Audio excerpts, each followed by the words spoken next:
One day থেকে অবসরের ঘোষণার পর মুশফিকুর রহিমকে প্রশংসায় ভাসিয়েছেন বিসিবির সভাপতি ফারুক আহমেদ। তিনি লিখেছেন, বাংলাদেশ ক্রিকেট বোর্ড ওয়ানডেতে মুশফিকের অসাধারণ সার্ভিসের জন্য কৃতজ্ঞতা প্রকাশ করছে।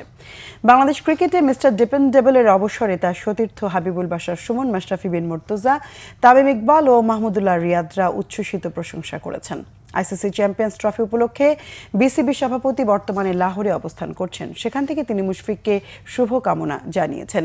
ফারুক আহমেদ বলেছেন, মুশফিক বাংলাদেশের ওয়ানডে ক্রিকেটে যে অসাধারণ নিবেদন, আবেগ এবং পেশাদারিত্ব নিয়ে এসেছেন তা কৃতজ্ঞতার সাথে স্মরণ করছে বিসিবি।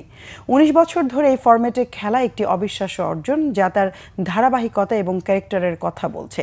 ওয়ানডেতে বাংলাদেশের অনেক সেরা মুহূর্তের সঙ্গে জড়িয়ে আছে মুশফিকের অবদান এবং তার কাছ থেকে ভবিষ্যৎ প্রজন্মের শেখার আছে অনেক কিছু। মুশফিকের প্রথম অধিনায়ক হাবিবুল বাশার বলেছেন, সে সত্যিকার একজন পারফর্মার। ৩ ফরম্যাটেই অসাধারণ অবদান রেখেছেন। টেস্টে তার কাছ থেকে আরও সার্ভিস পাবে বাংলাদেশ, আশা করছেন বাশার।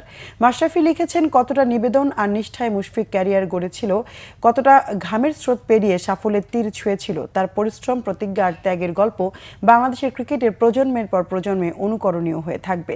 ক্রিকেটের প্রতি মুশফিকের কঠোর ত্যাগ, নিষ্ঠা ও অবদান তাকে বাংলাদেশ ক্রিকেটে রোল মডেল হিসেবে চিহ্নিত করেছেন তামিম, মাহমুদুল্লাহ, শাহরিয়ার, নাফিসরা।